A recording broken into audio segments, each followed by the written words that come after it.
The sound came first. A dull crash. A gasp cut short. The room froze as she fell, one hand clutching her stomach, the other scraping the marble floor. The millionaire stood over her, breath heavy, eyes cold. Outside, the city kept glowing, unaware that her life had just slipped into silence. Before I tell you what happened next, like, comment, share, and subscribe to Kindness Valley. Tell me where you're watching from. Some stories need witnesses. The ambulance lights washed the penthouse walls in red and blue. She lay still on the stretcher, hair clinging to her cheek, breath shallow. The doctor spoke softly, words like coma and pregnant floating in the air like broken glass. He signed papers with a steady hand, as if it were another deal closing. No tears, no pause, just the quiet confidence of a man used to winning. The hospital corridor smelled of antiseptic and rain. Two men stood at the far end, soaked from the storm. They were brothers, older hands, callous palms. Their suits didn't fit right, but their eyes were steady. They asked one question. Is she alive? The nurse nodded. The brothers bowed their heads, not in relief, but in resolve. They had left years ago, left the city, left their sister with hope stitched into her voice and fear tucked behind her smile. They trusted promises. They trusted money to be softer than fists. Now they stood beneath flickering lights, watching machines breathe for her. The city loved him. His face smiled from billboards. His name opened doors. He built towers that cut the sky and called it progress. At charity galas, he spoke of family values. Cameras loved his calm. He loved their obedience. At 20 seconds in, if you feel this tension, like, comment, share, and subscribe to Kindness Valley. Stay with the story. The brothers didn't shout. They didn't threaten. They watched. They learned. One listened at doorways.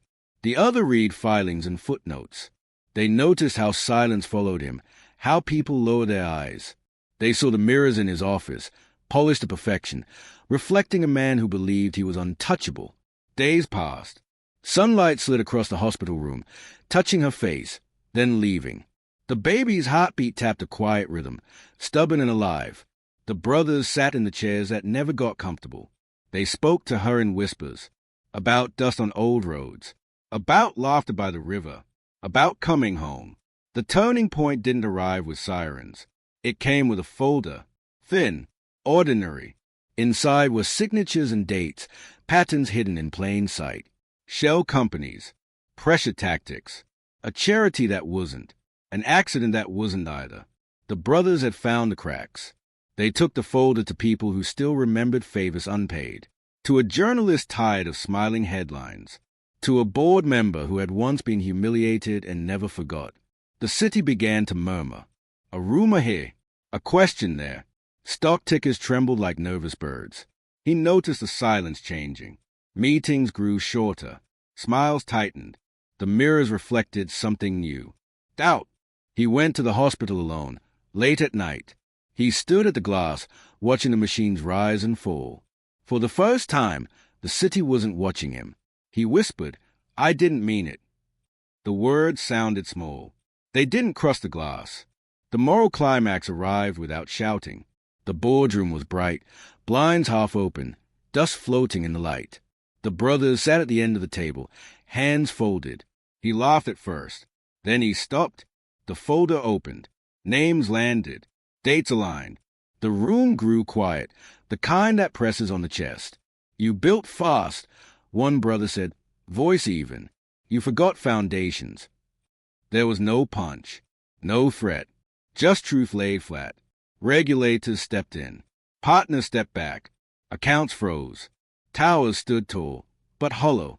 The city, once dazzled, turned reflective. In the hospital, she stirred. A finger moved. A breath deepened. The baby kicked, stubborn as hope. The brothers cried quietly, faces turned away, as if tears were a private victory. He returned again, smaller now. No cameras. No entourage. He stood beside the bed and placed a hand near Hayes, not touching. I'm sorry, he said, and this time it sounded like weight. The machines kept their rhythm. Forgiveness did not arrive on command. Weeks later, she opened her eyes. Light found them first, then faces. The brothers smiled, careful not to overwhelm. She asked one question.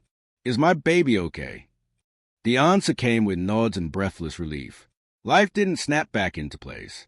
It reassembled slowly. Consequences settled. Respect returned where fear had lived. The brothers left again, not in anger, but in peace. They had not destroyed a man. They had dismantled a lie. If this story moved you, comment, share your Kindness Valley thought below, and subscribe for more untold stories. The moral is simple and quiet. Power that forgets kindness builds tall walls with weak roots. Truth doesn't need fists. It only needs time, patience, and the courage to stand still while the mirror finally shows what was always there.